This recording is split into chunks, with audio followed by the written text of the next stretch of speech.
Welcome to hour number 2 live right here on this third full Saturday of the 2024 college football season.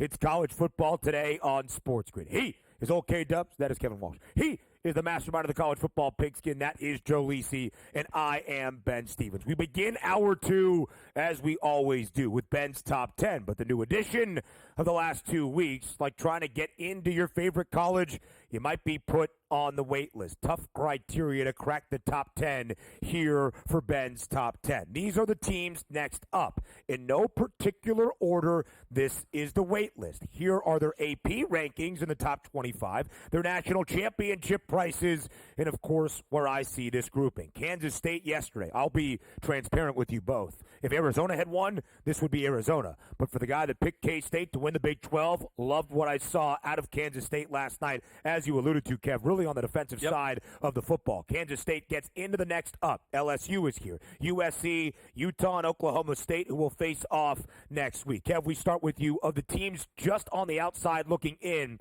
do you have any issue? Yeah, so it's more about who's not here and whether I have issue or not. Now, unless I get stunned by the top 10, which is going to be a surprise to me, you have two teams that were in last week's top 10 that fell deep out and didn't even land inside the wait list, which would be Notre Dame and Michigan. Correct. We're going to break down Michigan a little bit later, but we haven't really discussed that game whatsoever. For you, the thought process in shifting that team from a top 10 to outside of even contention here, what went into that? Yeah, just that it looked terrible, and I think that it was evident of some struggles awaiting Michigan. Not just a dominant performance by Texas against the Wolverines, but if Alex Orji can't even attempt to pass in that game in an offensive scheme that we expected that he would factor in more against the Longhorns, I think it says a whole lot of danger for this Michigan offense moving forward. And knowing that Notre Dame and Michigan had fallen off in such a large way last week, Joe, knowing that they started the year in the top 10, I wanted to get them out because these teams present more optimism to me than either the Wolverines or the Irish. No, they do, and USC will have to make a statement, obviously, in the Big House. That line's adjusted already. In the offseason, they were 8.5-point dogs. Right now, we see the spread 1.5, 2.5, depending upon the book. So we'll see how that plays out. The one concern, not concern, because Kevin's right, Utah and Oklahoma State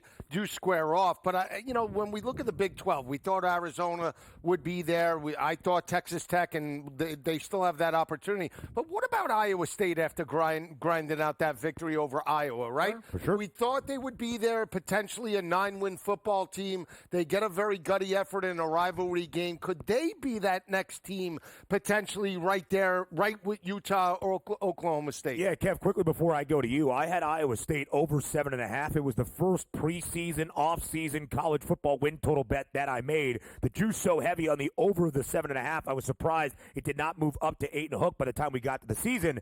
And I think we saw that resilience of the Cyclones in the second half. Defense buckled up. Rocco Becht with some experience in Kinnick, finding his two best playmakers in Jalen Noel and Jaden Higgins. And I did want to make a point about Southern Cal, a team you are very high on. Yeah. USC's first shutout last week against Utah State since 2011. 13 years ago, the defense has been incredibly promising in the early returns with new DC Danton Lynn. Yeah, what I would say with USC, and this is where the rankings are difficult, right? Let's take Mizzou, who I can't believe ever, with IC to 6.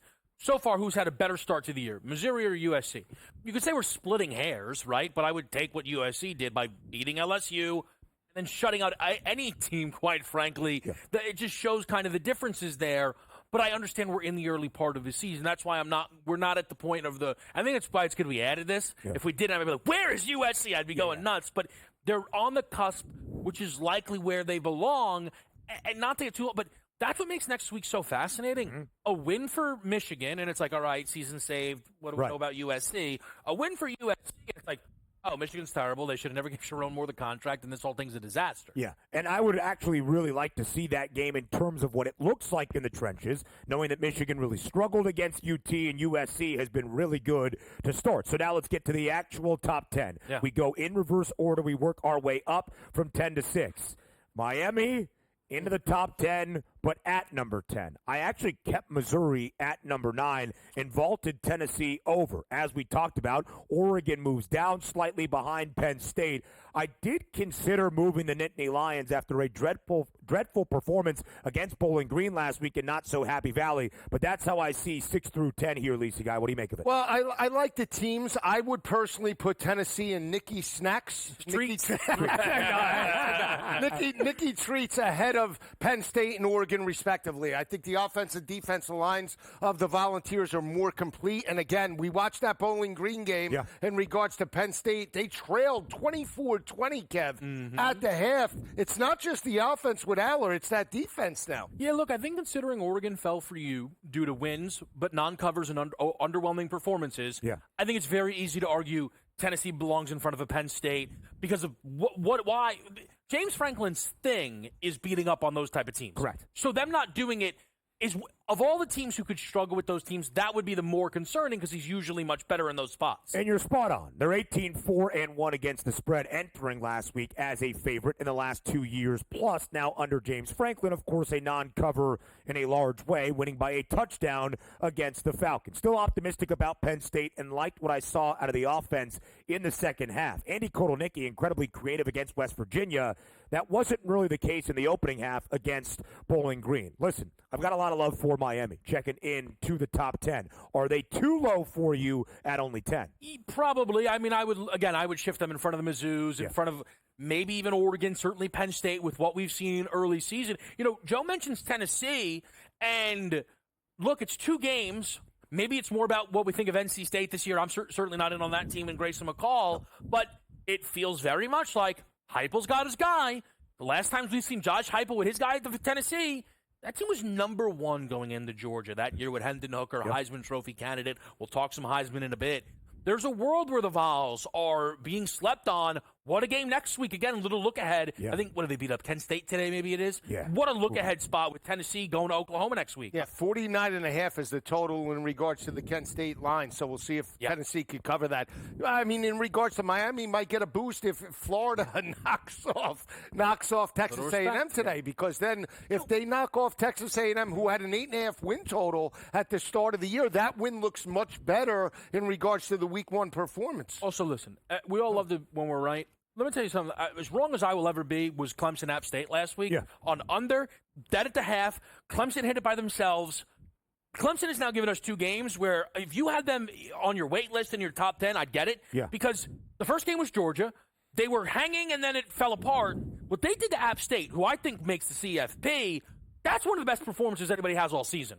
Especially offensively. What Cade Klubnik did on those opening 5 offensive possessions, and Dad was like, hey, kid, take the helmet off. You're done midway through the second quarter. That was impressive. All right, let's go 5 through 1 here to reveal the rest of the top 10. I keep Ohio State at 1. I keep Georgia at 2, which makes Texas at 3 very difficult even for me because I think there's an argument to be made. They might be the best team in the country. Alabama up to 4, and I bring Ole Miss up because of how impressive they have been offensively and on the defensive side. Kev, 1 through 5, I saw you shake your head. What's the concern? Ole Miss is a team that's going to push and pull for me a little bit this year. I think we'll get into it a little bit later, but I know you've been waiting to see them get inside that top 5. Action Jackson Dart. We'll see how they perform against Wake Forest. I love the 5 teams, but if you're asking me, I would go Georgia, Texas because of the wins that they have. Over Ohio State, I put Ohio State 3 right now. Here's the big thing I think we probably look past a little too much. Kalen DeBoer inside the top 4. Not just you. That's what it looks like in the AP poll, in the market. With these year 1 expectations for DeBoer, we were trying to figure out what are they, right? Well, they're becoming not national title or bust, but you better be in that playoff for sure. There's, they better handle business today against Wisconsin. You've got a legitimate Heisman contender, real roster. The BAM expectations are high. Alabama minus 185 now to get to the college football playoff. Plus money price before the year. Time for the 4th best natty number with Oregon. Plenty more on college football today next.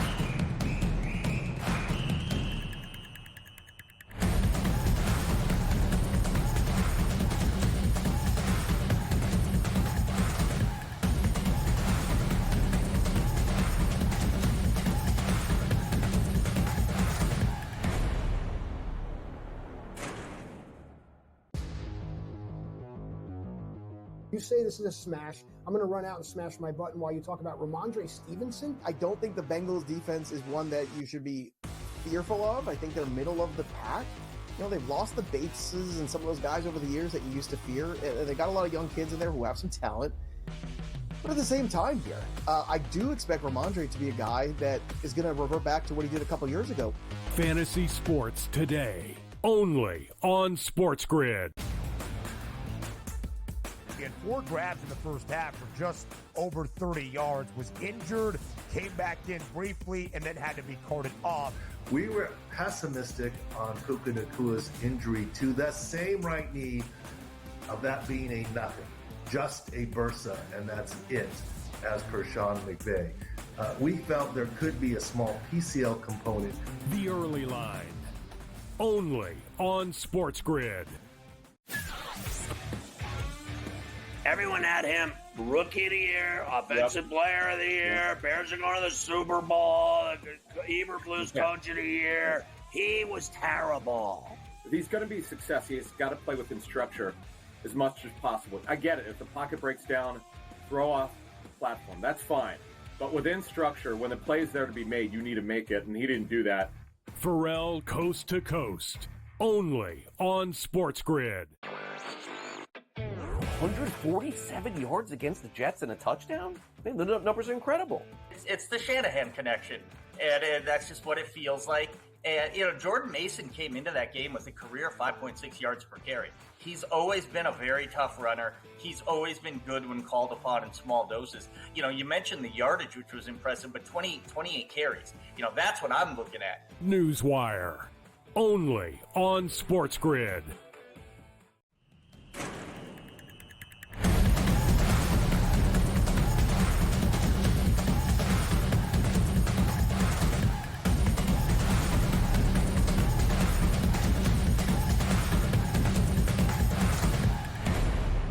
Welcome back to College Football Today, live right here as we enter week number 3 of this 2024 college football season. Not necessarily in Ben's top 10, but in the AP top 25. We have the 2 top teams in the country facing one other program today. I was going to say facing one another. That wouldn't have made any sense. Anyway, we start with the nation's top team.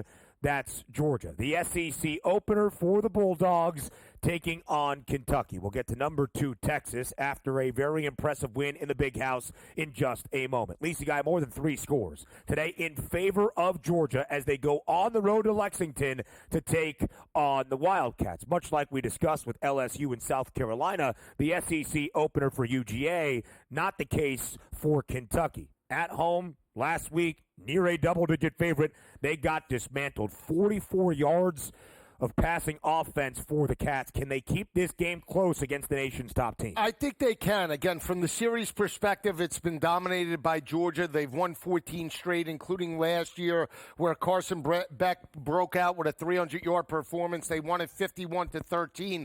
But to what we discussed all week, Ben, the last 4 games in Lexington between these teams, the average margin of defeat has been only 10.2 points per game. They've covered 4 straight in Lexington. I think they run the football, try somehow, some way to get it into the fourth quarter and potentially steal it. I still like Georgia to win the game, Kev, but I'm taking the points 22.5. I have it at 24.5, and I would take it over a key number of 21. So last year, a 5-0 Wildcats goes to Athens, catching 14.5. Mm-hmm. They lose 51-13. Correct. Yep. This year at home, they catch 22. Has there been that much separation created between these teams? It's absolutely on the board. Kentucky continuously underwhelmed from that point moving forward. And sneaky, not many will agree with this. Maybe I have too quick of a trigger finger. Mark Stoops, hot seat watch, absolutely needs to put out there. Ooh. He has been getting rolled by good teams. Absolutely rolled. Oh, no. Now, I'm not saying he needs to beat Georgia. That's ridiculous. But you said that the recent history that this is about 10 points, right? So last year was 38. Well, all right, let's... No, in Lexington, it's been... Oh, gotcha. Okay. Right. So, but again, let's get inside that margin here. Everything that I've seen says Georgia should win this game 31-10. 3, quite frankly. Right. I mean, I don't know what's the going on. The total's only 44.5. Yeah, I don't know what's going on with Brock Vandegrift, right? But to me and my brain, I think Stoops needs to step up here in a major way. He has a great job in Kentucky, under the radar. All the heat's on, Pope now instead of Cal. No, I'm serious, but like everything's great for him. But that's why. Go look at those results last year. Man, they had this gorgeous spot last year against Bama, sleepy spot. Milroe had about 1 billion touchdowns at half. If they get smashed here, I think you got to put Stoops on alert a little. It is really interesting. What is the football expectation for the basketball blue blood? That is Kentucky, still an SEC football program. They've won 4 SEC conference games in 5 of the last 8 full seasons. They've been just 3-5 each of the past 2 years, and they dropped their SEC opener in a large way last week against South Carolina. Prior to the last 8 years of college football, they had won 4 SEC games just twice in the previous 16 college football seasons. And that is why Mark Stoops, I think, has a little bit of pedigree built up in Lexington. To your point, Kev, last time this game was decided by a single score between UGA and Kentucky was in 2016. They've been closer than 3 touchdowns or 22.5, but just something to note. And last year against Kentucky was Carson Beck's best day. 28 of 35, 389 yards, his career best to this point, 4 touchdowns. 5 touchdowns last week against Tennessee Tech. Trevor Etienne returned 5 carries, 78 yards last week against the FCS foe. He was suspended week number 1 against Clemson. And we have said this often about Georgia. Not great covering numbers in non-conference action the last 3+ years. Of course, winning 2 national championships and dropping 1 game entering this year in their last 30. 8-9-1 against the spread in non-con play. They're 16-12 against the number since the start of the 2021 season in SEC action. So Georgia ranks number 1 in the country, and after that wildly impressive and dominant performance inside the Big House in Ann Arbor, Texas now ranks number 2 in the country. Texas today, in-state showdown against UTSA. Joe, you see the number, 35.5 in favor of the Longhorns. This is a Roadrunners team that was and has been pretty good under Jeff Traylor. This year, not so great. 0-2 against the number in their 2 games. Their first game against Kennesaw State, they did not cover. First game for Kennesaw State as an FBS football program. Last week against Texas State, who we saw on display Thursday night against ASU, they were a 2.5-point underdog, Joe, and lost 49-10. Can they keep this game even remotely competitive against the Longhorns? It's possible. In-state type of game where a lot of these kids potentially go to high school. You might get a backdoor cover in regards to this matchup. We were concerned in regards to Texas, the front 7. Could that front 7 be as dominant as they were last year, where they only allowed 82 rushing yards per game? Well, they shut down Mullings and Donovan Edwards last week. I mean, they're only giving up 99 rushing yards per game, have the best quarterback out there in Quinn Ewers, right? 70% completion percentage, 6 touchdowns, 1 interception. He's battle-tested, Heisman Trophy frontrunner. They'll jump up early. But McCown in that offense right now for UTSA, they're averaging 280 per game. So, again, that'll keep them alive, potentially down 42. I think to backdoor this, Kev, I'm going to take the points with UTSA. No backdoor needed. Meet at the window. 35.5. It's my favorite spread of this entire slate. Love UTSA here. Jeff Traylor has gone into Texas before. They were catching 12.5 in that football game. Now, they did not cover, but he knows what it's like to play at Texas, hang around. And that game was still a little bit close. That's back when Frank Harris was ripping and roaring. Right. Here's the thing, though. We actually have a spot from last year to look at. Shout out Sark. Back-to-back years, wins at Bama and at Michigan. Can't give him enough credit. But what did he do after winning at Bama? Wyoming. Game was 10-10 going into the fourth quarter. Yep. They laid 4.5 touchdowns in that game. They only won 31-10. UTSA. Texas 2-0 against the spread this year, covering by an average margin of nearly 15 points per game. UTSA, it's year 5 under Jeff Traylor. At least 9 wins each of the last 3 years. A solid program, a tough test today in Austin. How about those maize and blue boys? We'll talk about them next.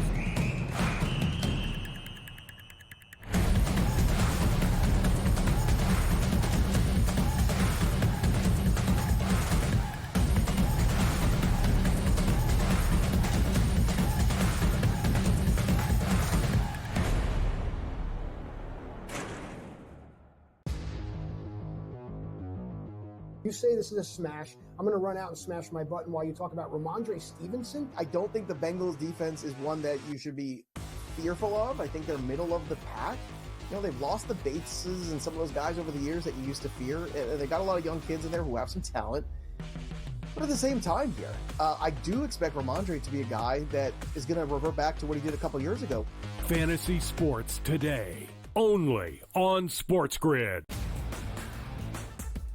He had 4 grabs in the first half for just over 30 yards, was injured, came back in briefly, and then had to be carted off. We were pessimistic on Puka Nakua's injury to the same right knee, of that being a nothing, just a bursa, and that's it, as per Sean McVay. We felt there could be a small PCL component. The Early Line, only on SportsGrid. Everyone had him rookie of the year, offensive player of the year. Bears are going to the Super Bowl. Eberflus coach of the year. He was terrible. If he's going to be a success, he's got to play within structure as much as possible. I get it. If the pocket breaks down, throw off the platform. That's fine. But within structure, when the play is there to be made, you need to make it, and he didn't do that. Pharrell Coast to Coast, only on SportsGrid. 147 yards against the Jets and a touchdown? I mean, the numbers are incredible. It's the Shanahan connection, and that's just what it feels like. And, Jordan Mason came into that game with a career 5.6 yards per carry. He's always been a very tough runner. He's always been good when called upon in small doses. You mentioned the yardage, which was impressive, but 28 carries. That's what I'm looking at. Newswire, only on SportsGrid.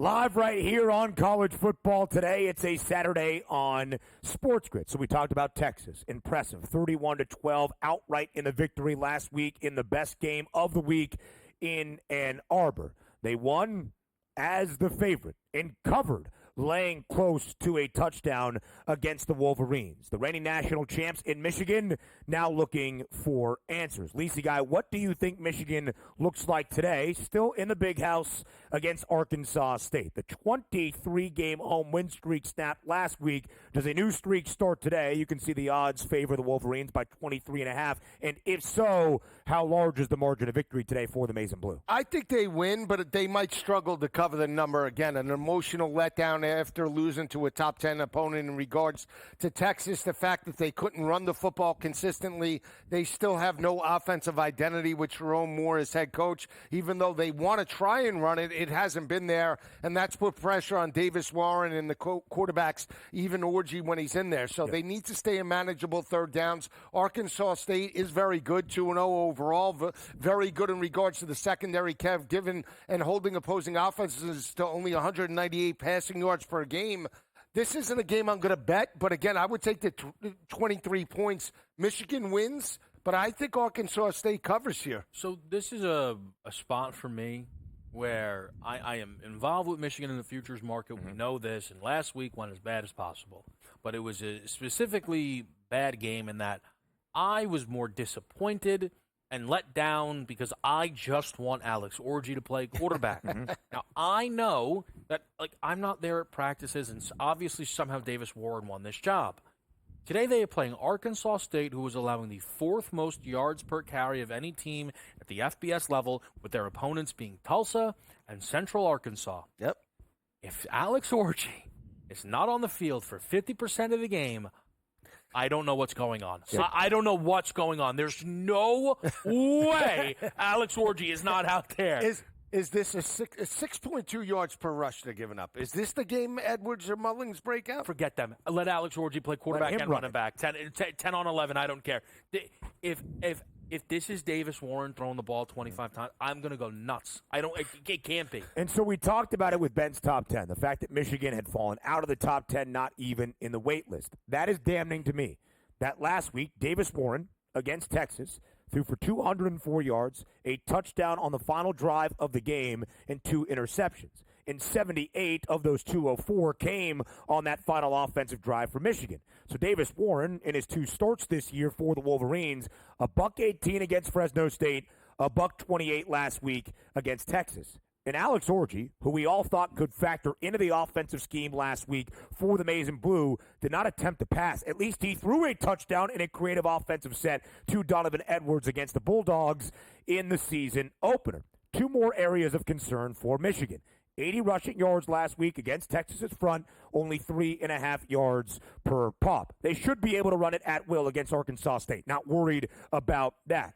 But then you look at what the defense has done. They allowed both Quinn Ewers and Mikey Keene to throw for more than 200 yards. 6 of the last 7 quarterbacks the Maize and Blue have played have thrown for over 200, when the first 9 last year did not reach the 200-yard marker. And Jalen Raynor is not the ilk of Quinn Ewers, might not even be that for Mikey Keene, but he's a dynamic quarterback for Arkansas State. 255 and 2 touchdowns through the air last week, 73 rushing yards against Tulsa. This line is working, by the way, back to the side of the Red Wolves. It's 21.5 now in favor of Michigan. You saw their odds for Michigan, now 25-1 to win the Big Ten. It does not appear as though the Maize and Blue will win their 4th consecutive conference crown. Could there be a new contender in Lincoln, Nebraska? Nebraska has not had this much life in the Big Ten since maybe its 3rd year in the Big Ten. That was 2016. The last year the Huskers made it to a bowl game. The last time the Huskers started off 2-0. The last time the Huskers beat a non-conference power conference foe, as they did last week, dismantling Colorado. 29.5, now 30 in a hook in favor of Nebraska today, Kev, back in Lincoln. Another night game under the lights inside Memorial Stadium. FCS foe, Northern Iowa. Is this a drop-off for Nebraska? Do you think they carry the momentum from beating CU? Check Panther, like Northern Iowa, plus 30.5 here. Matt Rule's 3-0 against the number against non-power teams since joining Nebraska. Completely different spot. This is, to me, the value in Colorado is they get to step in, teams treat it like their Super Bowl, and then the next week you got to get up against the Panthers. A lot of running the football here. Yeah, 298 on the ground for Northern Iowa and very good defensively. Panthers. We go fast. Up next, live right here on College Football Today.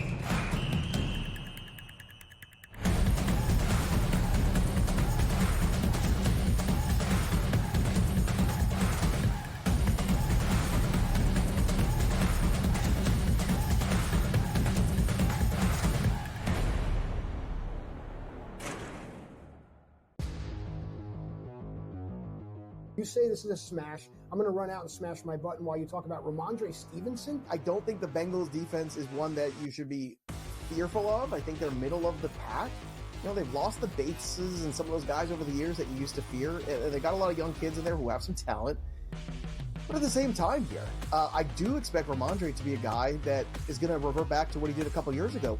Fantasy Sports Today, only on SportsGrid. He had 4 grabs in the first half for just over 30 yards, was injured, came back in briefly, and then had to be carted off. We were pessimistic on Puka Nakua's injury to the same right knee, of that being a nothing, just a bursa, and that's it, as per Sean McVay. We felt there could be a small PCL component. The early line, only on SportsGrid. Everyone had him rookie of the year, offensive player of the year. Bears are going to the Super Bowl. Eberflus coach of the year. He was terrible. If he's going to be a success, he's got to play within structure as much as possible. I get it. If the pocket breaks down, throw off the platform. That's fine. But within structure, when the play's there to be made, you need to make it, and he didn't do that. Pharrell Coast to Coast, only on SportsGrid. 147 yards against the Jets and a touchdown? Man, the numbers are incredible. It's the Shanahan connection, and that's just what it feels like.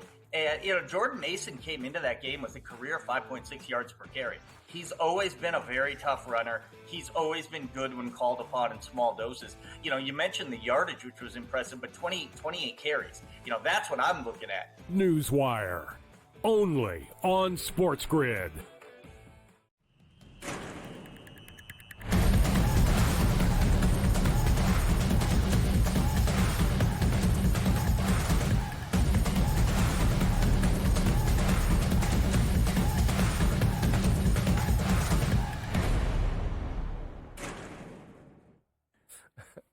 Live right here on this third full Saturday of the 2024 college football season. It's college football today, and the name of the game in this segment is up-tempo, fast-paced. Is this RPO? Is this when we do RPO? Tempo. All right, hit it. Let's get RPO going. Go ahead.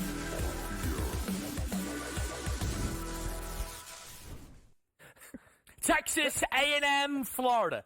Sneaky big at-large game. Not for either of these teams, but if you're Notre Dame, it would be beneficial if Texas A&M wins this game and stays inside that top 25. If you are Miami and you end up slipping in an ACC championship game, well, it wouldn't be the worst thing in the world if Florida can put a couple of big wins on that resume, and a chance to beat A&M here is exactly that. Changing line, though, throughout the day, Connor Weigman, the quarterback for A&M, is a legit question mark, according to Pete Thamel of ESPN. I bet Florida at +4, and I hand up. Didn't even know Weigman was a question mark at the time. If Weigman plays, why would this be floor?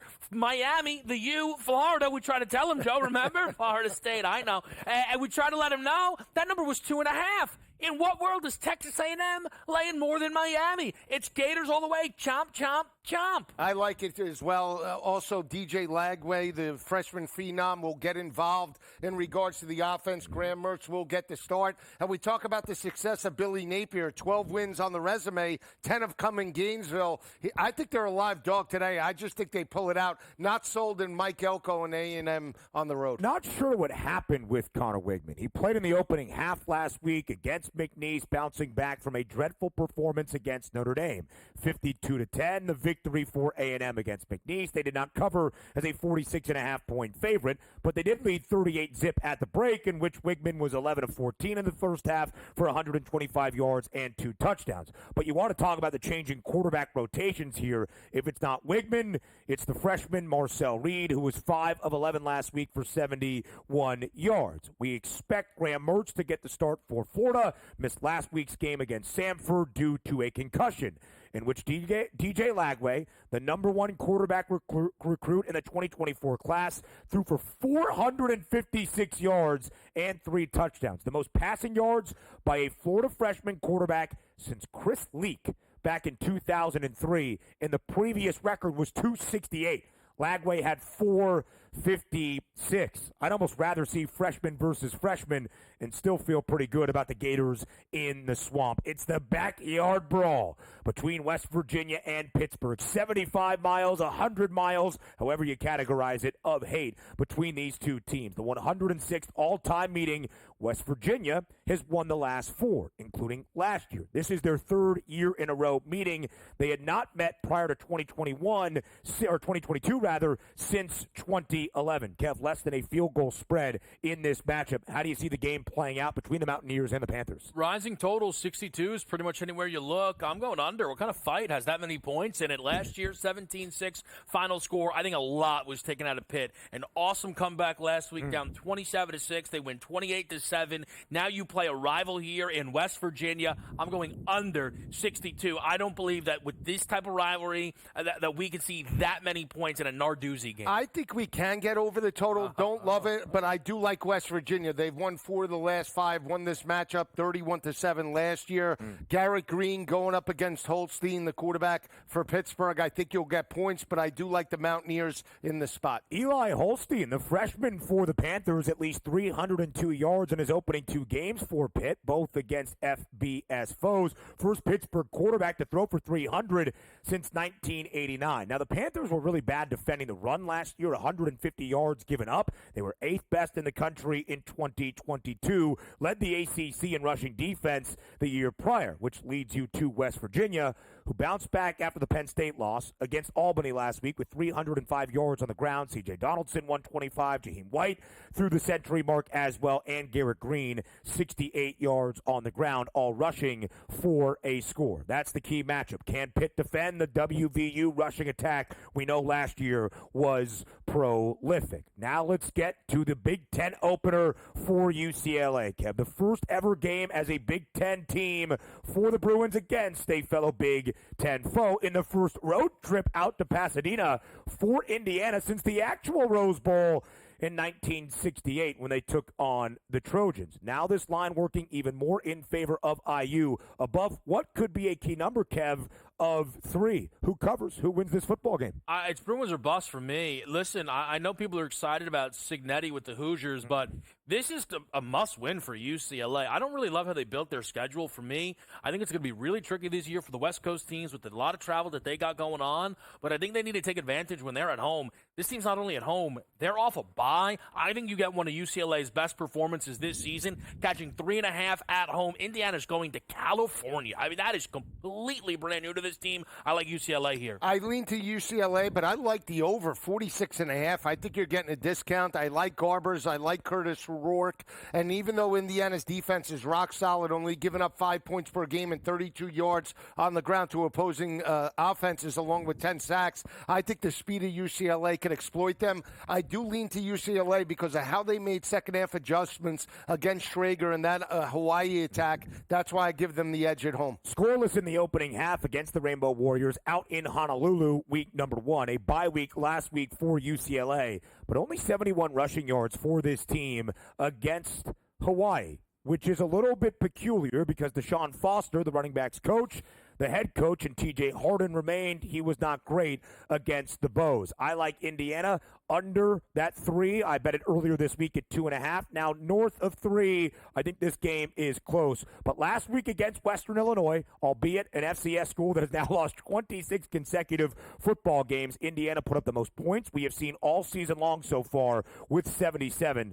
A touchdown on their first 6 offensive possessions in the game, and then they forced Western Illinois to punt the football on their opening 5 drives, 3 and out in all of those. The first actual Big 12 game of the season tonight in Fort Worth between the Horned Frogs of TCU and the Knights of Central Florida. Kev, this line has also been working all over the place. UCF earlier in the week was a slight road favorite in Fort Worth. Now TCU laying close to a field goal, but under that number, the Horned Frogs a 2.5-point favorite. Will the game be as competitive as the moving markets have indicated? Monster stay away spot. Something's off with this game for me. Flipping number to TCU. You were mentioning looking for R.J. Harvey props. They're not out there. That doesn't make much sense to me. I don't know what's really the story here, Joe. Stay away spot. Yeah, if Harvey doesn't play, let's say injury, you still have Penny Boone, the star transfer from Toledo. It comes down to the physicality of the offensive line. We have UCF averaging 419 rushing yards per game, and KJ Jefferson's a big body. I think they get it done. As a dog, I think they win the ball game outright. We have seen Utah play Baylor last night. It was Arizona and K-State, but those were non-conference matchups with no implication on the Big 12 standings. This is the first game that will impact the Big 12 title race. UCF this year, one of 15 teams, albeit in 2 games, to average 40 or more points per game and allow 15 points per games or less. Again, R.J. Harvey, 126 rushing yards in each of the first 2 for Central Florida this year. No rushing props, weird moving markets. Josh Hoover on the other side for TCU, airing it out this season. You could say Indiana and UCLA would be a great basketball game. So would Duke and UConn. 16.5-point spread in favor of the Blue Devils, Joe, in Durham. Double overtime victory last week against Northwestern in Evanston. What do you make of Duke and UConn today? Yeah, I like Duke in this matchup, and it comes down to the quarterback, Malik Murphy, the transfer from Texas, 63% completion percentage, very calm and poised in the pocket, Kev. I think they start fast, and that defense led by Manny Diaz, opportunistic, and when you look at UConn's defense, 33 points per game. Duke, UConn, along with Kansas, favorites to win the national championship on the college basketball end of it. I like UConn plus 16.5 here. Duke last year with Elko and Leonard were laying about 22.5 on the road. We flipped this thing around. I think this is a good number here you're getting. This number was 18.5 when UConn went to Maryland. This is a good number at 16.5 on the Huskies. 16.5 point spread as well in favor of Baylor against Air Force. Low total, 41 and a hook. Plenty more next on College Football Today.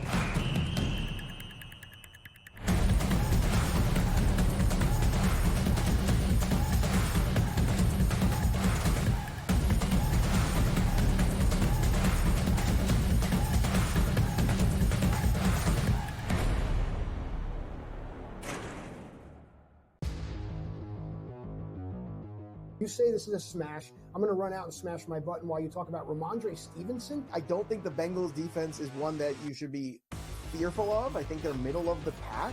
You know, they've lost the Bateses and some of those guys over the years that you used to fear. They got a lot of young kids in there who have some talent. But at the same time here, I do expect Ramondre to be a guy that is going to revert back to what he did a couple years ago. Fantasy Sports Today, only on SportsGrid. He had 4 grabs in the first half for just over 30 yards, was injured, came back in briefly, and then had to be carted off. We were pessimistic on Puka Nakua's injury to the same right knee, of that being a nothing, just a bursa, and that's it, as per Sean McVay. We felt there could be a small PCL component. The early line, only on SportsGrid. Everyone had him rookie of the year, offensive player of the year. Bears are going to the Super Bowl. Eberflus coach of the year. He was terrible. If he's going to be successful, he's got to play within structure as much as possible. I get it. If the pocket breaks down, throw off the platform. That's fine. But within structure, when the play is there to be made, you need to make it, and he didn't do that. Pharrell Coast to Coast, only on SportsGrid. 147 yards against the Jets and a touchdown? Man, the numbers are incredible. It's the Shanahan connection, and that's just what it feels like. And, Jordan Mason came into that game with a career 5.6 yards per carry. He's always been a very tough runner. He's always been good when called upon in small doses. You mentioned the yardage, which was impressive, but 28 carries. That's what I'm looking at. Newswire, only on SportsGrid.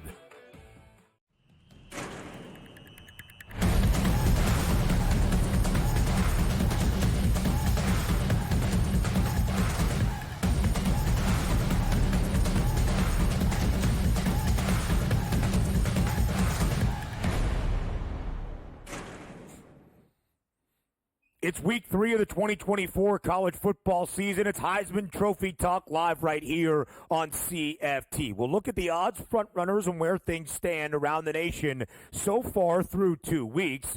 We'll look at some key stats that could determine the individual race all year long. And we'll all make some points on a guy that we have our eyes on through the opening 2 full weekends of this college football season. Let's start with the odds to show you where things stand currently in the Heisman Trophy race. You see there, Quinn Ewers, now the Heisman Trophy favorite after the performance last week in Ann Arbor. Kev, it wasn't overly statistically overwhelming, less than 250 passing yards, but 3 passing scores. It was, as you can see, a plus 500 price for Ewers now to win the Heisman with a plus 550 number on Texas to win a national championship. Yeah, so for Quinn Ewers, he now jumps up to the favorite. What you see there are the top 6 quarterbacks, which does no longer include Dylan Gabriel. All those guys are the only ones that are 10-1 or less. Dylan Gabriel, I thought that was noteworthy, bounces outside of that top 6 range there. Opened as the favorite. The idea was those weapons, that offense, what Bo Nix did last year. I think one of the big surprises for Oregon this season so far has been offensive line struggles, Joe. Absolutely. 7 sacks allowed already. They only allowed 5 throughout the regular season, and they're not covering numbers. He's definitely putting up the type of numbers that we saw with Bo Nix, 83% completion percentage, Ben, and they're averaging well over 300 yards per game, but they're not covering lines. lines. And until they do that or beat a top 10 opponent like Ohio State, he's not going to catapult into the top 5. It is really interesting. Statistically, Dylan Gabriel is putting up numbers you would expect early on in this season. Bo Nix last year tied with Mac Jones for the best ever completion percentage in the history of FBS college football, 77.4%. Dylan Gabriel better than that so far against Idaho and Boise State. So here you see those 6 quarterbacks that are the front runners currently. There's all their mugs on the other side. Quinn Ewers, Cam Ward, still certainly a part of the conversation. Carson Beck, Jackson Dart has been great. Nico Iamaleava, a great week last week against NC State. And Jalen Milroe down here at the bottom. But, Kev, it's not just the correlated markets of individual success, meaning team success. It's also making sure you've got the stats to back it up, which is where we stand here through 2 weeks. Yeah, so look, just a quick compiling of the numbers of these top 6. And I want to make this very clear that this was not something that was arbitrarily pulled out to make any one of these individuals look bad. These are just the top 6 guys through the odds. And here is my big point to make today. Is that Quinn Ewers has massively been overvalued because he's the quarterback who beat Michigan. If you want to talk best wins anybody has this season, somewhere Texas beating Michigan would rank inside that. Is that going to be the best win we see all season long? I highly doubt it. Plus, I've made the point continuously, I think we are going to see the statistical outliers really get involved when it comes to winning this Heisman Trophy. So where does Quinn Ewers stack up? Total yards, second to last. How about total touchdowns? Tied for last. Yards per pass attempt. Look, I put that in because maybe you would say, well, his yards and touchdowns are lower because they're blowing people out. Dead last yards per pass attempt and passer rating. A tricky college stat, which is ultimately, you just kind of got to go off of it. Right. But he is dead last of this top 6. He is, I don't see any argument to be made, statistically, the least impressive quarterback, and yet sits as our favorite right now. That is my beef with Quinn Ewers because, again, Joe, if he's going to win this, it's going to be because what? Texas wins the SEC? Well, then bet that at plus 340. Well, he might have that opportunity, but he also sat out. They beat up on Colorado State. He didn't play the second half. But, Joe, same here with all these guys. Well, he didn't throw the football in the second half against Western Kentucky. Only 9 he didn't throw the second football in the second half against Furman. I get it, but Colorado State, right, to put up those type of numbers against Colorado State and Michigan are fairly good, even though they're a lot lower than Jackson Dart that basically played FCS opponents in the first 2 weeks. I will only say, and I like Jackson Dart, but I'm just saying. And we'll get to that in a second. From the odds perspective, Texas, one of 6 programs that is a perfect 2-0 against the spread this year against FBS foes, so that is taken into it a little bit. And, of course, the ranked win. But I agree with you. His price, Quinn Ewers, to win the Heisman Trophy is shorter than Texas's number to win a national championship. Again, those are the odds correlated. Could I just say one thing in regards to the Heisman? It's almost like a body of work for the most part, right? Yep. He had that jump up because of the victory against Alabama. He made it to the college football player. Same thing with Carson Beck. Why is he there? Well, he was there with a team that won 29 or 30 games heading into the season. Number 1 ranked team, right? The other leading passer last year in college football. He was too. But my point is he came in based off of last year's success. We talk about the carryover with the MVP in the NFL too. When you have a body of work, it does carry through. Cam Ward went from Walsh State to Miami. If he puts those type of numbers at the end of the year, he'll be there, probably overtake yours. Look, my point, here's a simple point, right? I think that this year the statistics will win out, but if you think it's going to be the winning, he's still not the guy. Because then he's going to lose out to Carson Beck, or Texas is going to have to pull off upsets. Right. My point is if you have a great Quinn Ewers number, you bet him 15 or so, you're going to need to start adding to your portfolio here. Your guy Jackson Dart is the only one that is top 2 in all 4 categories. But I don't feel confident right now because where's the marquee win, right? I mean, yours will have to square off. Daniels didn't win a single marquee game last year. We're back No, he did not. He did not win one big game last year. Kev's highlighting the statistical output, and Jackson Dart, look at this number, 247.4 in terms of his passer efficiency rating. It is the best in college football. We know what he did against Furman in the opener, and even last week against Middle Tennessee State with an opportunity in Winston-Salem this week against Wake to do it against an FBS and Power Conference foe. You have to like the numbers you are seeing out of Jackson Dart, knowing Ole Miss is a college football playoff I'm favorite. high on Jackson Dart. I think based off the body of work, right now he's deserving of a seat at the table in regards to New York. But again, if he loses to a team like Alabama or LSU, that's where he takes a step back. You need those Heisman moments against top 10, top 5 opponents. And Quinn Ewers has that Heisman moment at least to start. I think we also have a guy that has a Heisman moment as well outside of Texas's quarterback, Ashton Genty, the running back for Boise State. Look at these numbers. 459 on 45 carries. 9 rushing scores already. The nation's leading rusher, the only guy with more than 400 yards, and he's done that against Oregon and Georgia Southern. He put up nearly 200 on the ground and had 3 rushing scores against the Ducks. 6 rushing touchdowns the opening week of the year against Georgia Southern. By far the shortest price of any non-quarterback in the Heisman Trophy odds. We'll find the end zone up next.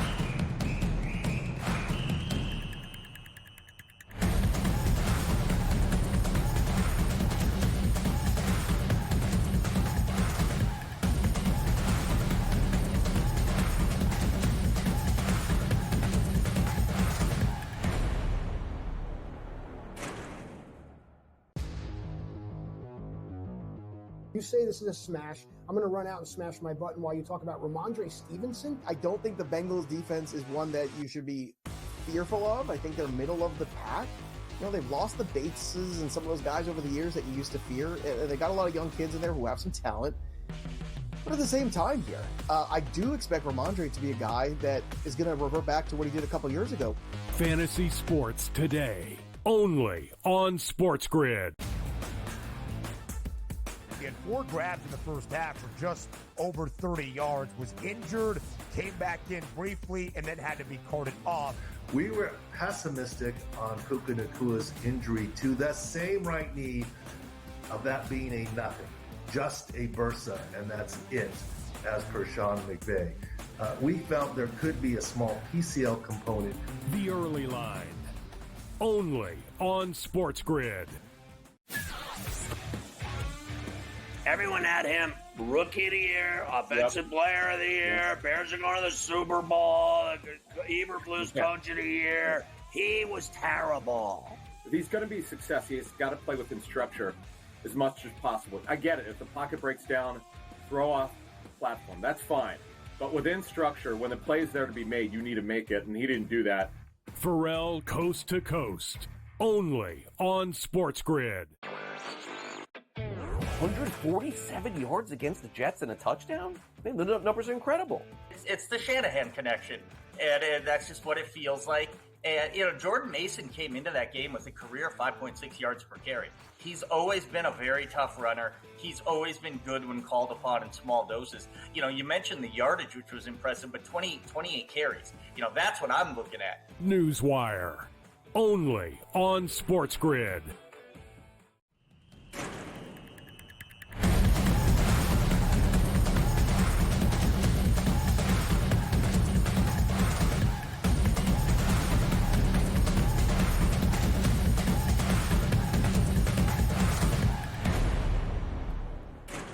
We end out this second hour getting you paid. We do that in the end zone, and how do we do it, Kev? We get ready for these pay dirt picks.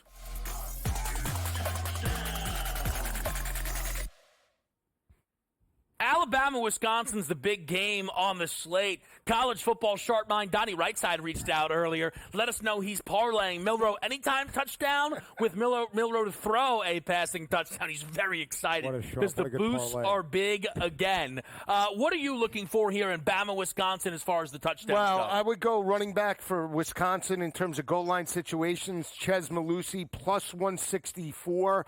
And again, I would go Bama defensive touchdown. Why? Because Tyler Van Dyke is a little turnover prone in regards to big spots. If we think that they're trailing in regards to this matchup, there could be potential for pick sixes. So that's where I'm looking in terms of plus money right now, guys. When we thought Tyler Van Dyke was going to excel in Phil Longo's system, and maybe it's just been a short 2-game sample size and I should chill out, we thought it might look like 2021 at Miami.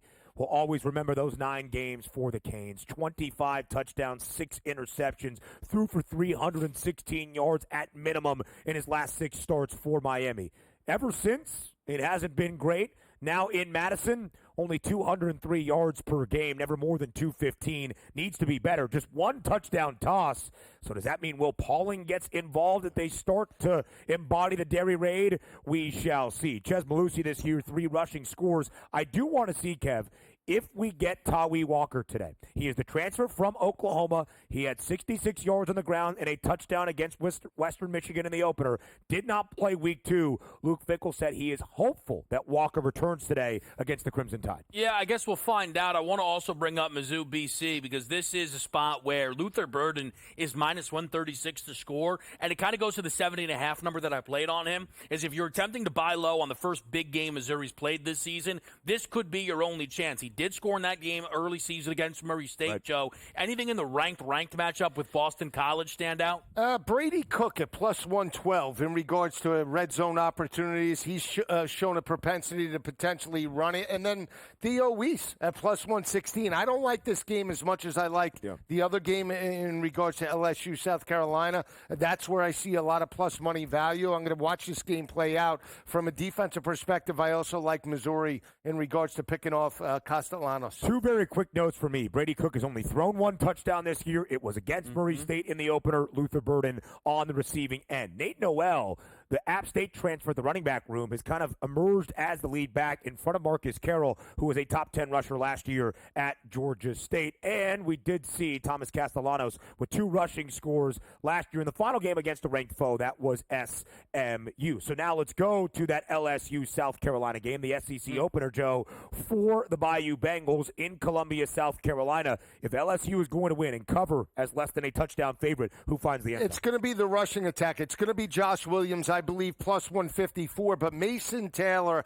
has a great price. So you could shop around plus 185, 190, depending upon the books in regards to a tight end security blanket, especially in terms of like inside the goal line, like 5 yards or less. They love to utilize them in regards to the pylon. Keep an eye out for Mason Taylor. Great value heading into today. Now, I think we should transition to opening up this vault.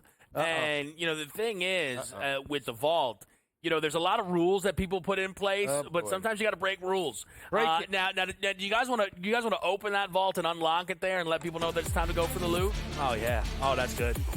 Oh, that's great stuff. Look at all that cash. You're gonna naturally transition to your go for the loot. All right. But you said people put in rules. Did you make the rules? I didn't make for go for the loot. Did I make the rules for GTFTTT? He made the rules. He made the rules, right. And yet he breaks his own rules. That's right. No respect. But here's the deal. All right, I'm going to get one of these. So far, I've given out a 2+ touchdown score each of the first 2 weeks. This is the 3rd week here I've done this. Now, the guys have both scored a touchdown. I've not been able to clip 2. Sharon Moore, listen to me, brother. Come on. Let's will it in. Alex Orji, 2+ touchdowns. I don't even know if this is the quarterback. I don't care. It's 20-1. He should run all over Arkansas State. If anything they get up, he runs late.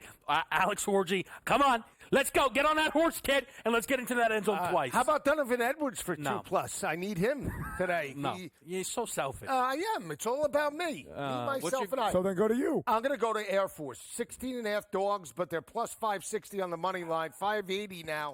They won this bowl game in regards to this matchup a couple of years ago. They gave up Baylor 170 rushing yards to Utah. Yeah. They come back home to face the triple option. Could be a factor. DeQuan Finn lifeless so far in his 2 games for Baylor. Colorado State over Colorado in the Rocky Mountain Showdown. The boys for CSU have been talking a lot of smack since the summer. This is the time to make good on a plus money price. 3's up. No. Hour 3 next on College Football Today. No.